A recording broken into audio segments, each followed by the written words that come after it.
to this video about Graphify, which helps you to visualize your Notion notes, and it actually creates a graph of all the notes that you have created, and this allows you to see how they're connected, and you can also search on them. So this will make sure that you can categorize all of your knowledge without losing anything of it, and remove clutter and keep everything interlinked and connected.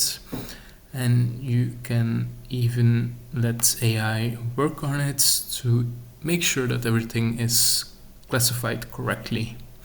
So I think it's a really cool workflow and approach to classify and categorize your knowledge, and it can allow you to see holes in your knowledge tree and how you can grow this, and finally bring everything together in one coherent vision.